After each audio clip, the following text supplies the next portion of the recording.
Nah, kemudian setelah lahiran disunahkan mengumandangkan azan di telinga bayi. Ini tidak bid'ah, tidak menyelisih syariat, sunnah bahkan, ya.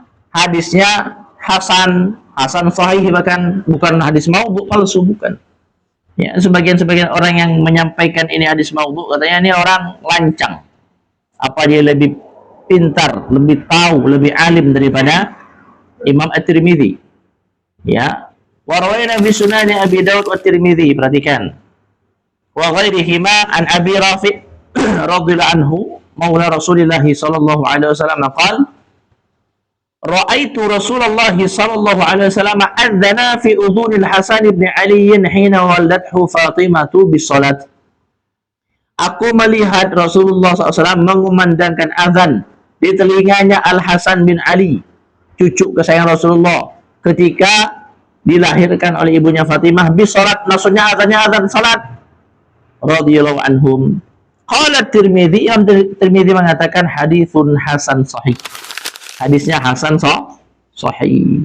Saya lebih percaya Imam Tirmidzi dibandingkan guru-guru mereka itu yang baru datang belakangan. Kok berani-berani ya bilang hadisnya hadis maudhu, ya, bahkan ini dibid'ahkan sama mereka. Nah, tujuannya apa kata para ulama? Supaya kalimat yang pertama kali didengar oleh bayi ketika mereka pindah dari alam ruh ke alam dunia adalah kalimat tauhid, ajakan sholat, kewajiban mereka sebagai seorang muslim. Begitu loh. Qala jama'atun min ashabina yustahabu ayyu'adzina fi udhunihi al-yumna, disunahkan dikumandangkan azan di telinga kanan, wa yuqima shalah fi udhunihi al-yusra, dan diiqamahkan untuk iqamah shalah di telinga kiri. Nah, azan kuping kanan, iqamah kuping kiri.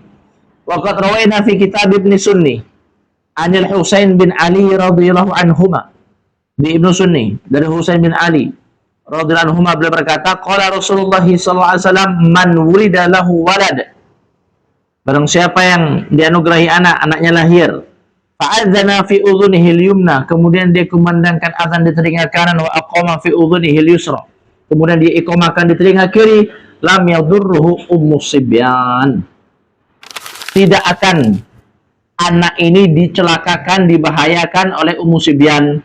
Sering anak-anak tuh mendapatkan gangguan-gangguan jin, ya, di waktu maghrib dan semisalnya. Nah, itu ummu sibyan punya kerjaan itu.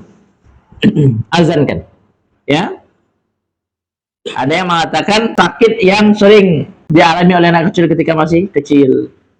Nah, jadi tidak akan mengalami hal-hal demikian. Ketika lahir dikumandangkan di telinga kanan dan diiqamahkan di telinga kiri.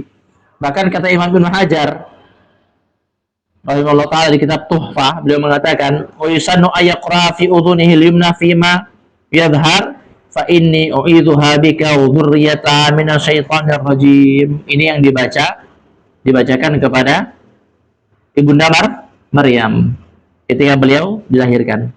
Inni u'idzuha bika wa dzurriyyata minasyaitonir rajim. Wa warada annahu sallallahu alaihi wasallam qara'a fi udhuni maulidil ikhlas. Di surah Al-Ikhlas juga ada riwayat yang Nabi membacakan di telinga bayi surah Al-Ikhlas.